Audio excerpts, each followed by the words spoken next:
Habari gani Mwanakewe TV, kama ni mara yako ya kwanza tafadhali subscribe na turn on notification. Karibu katika ulimwengu wa siasa. Jina langu ni Mwanakewe TV.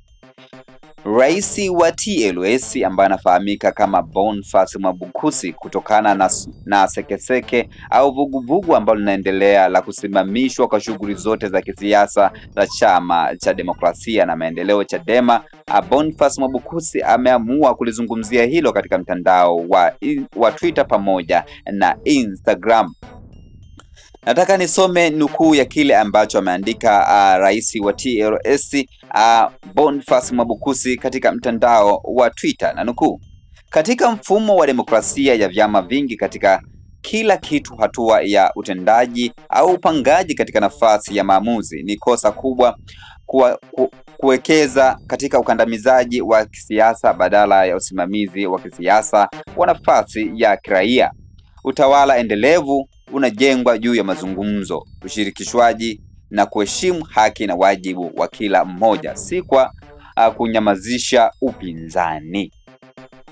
Hayo ni maneno ambayo ameandika rais wa TLS ambaye anafahamika kama Boniface Mwabukusi katika mtandao wa Twitter. Anasema demokrasia ya vyama vingi kwa kila hatua ni utendaji na upangaji katika nafasi za maamuzi. Ni kosa kubwa kuwekeza katika ukandamizaji wa kisiasa badala ya usimamizi wa kisiasa wa nafasi ya kiraia. Utawala endelevu unajengwa juu ya mazungumzo, ushirikishwaji na kuheshimu haki na wajibu wa kila mmoja. Hapa anasema kiufupi kufungiwa kwa mikutano au shughuli zote za Chama cha Demokrasia na Maendeleo ni kama ukandamizaji hivi wa kisiasa, lakini watu wamekuwa na maoni tofauti katika eneo la kuandika maoni. Wa kwanza namuona hapa anaitwa Swahili Lil Talk, anasema mazungumzo huwa ni kwa wale wenye kuhitaji. Mheshimiwa Rais alianza na 4R vyema sana, mkavuruga mazungumzo wenyewe kwa makusudi. Endeleeni sasa tuone mwisho wake. Lakini Iran anasema kula ni haki yangu, Oktoba na wajibika. Lakini Msumbawanga anasema no reform no election. Lakini Athmani Mwinyi anasema nchi inapokuwa na watu wote inakuwa hivyo. Nchi ikimilikiwa na watu wachache ambao hawafiki hata 500 inakuwa na mbinu za ukandamizaji na upolaji, na ikibidi mauaji kwa alivyojitokeza Guantanamo miaka ya 80 hadi 90, mpaka wananchi wakawa na vikosi vya kupambana, maana siasa haikuwepo. Lakini Baba TZ anasema nakubaliana kabisa, demokrasia haiwezi kufanikisha kwa ukandamizaji, bali kwa kuwapa nafasi wote kushiriki kwa uhuru na kwa haki. Mazungumzo na ushirikishwaji ndiyo msingi wa utawala bora na endelevu.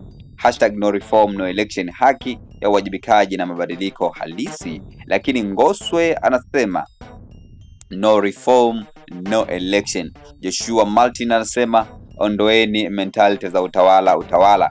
Hii inawapa kiburi na kudhani mnamiliki ardhi vilivyomo na juu ya wake, yani wananchi tuko subjected kuongozwa, sio kutawaliwa. Chama cha mawakili inakuwaje majaji ambao ni mawakili wateuliwe na wanasiasa, na chama kimebunga.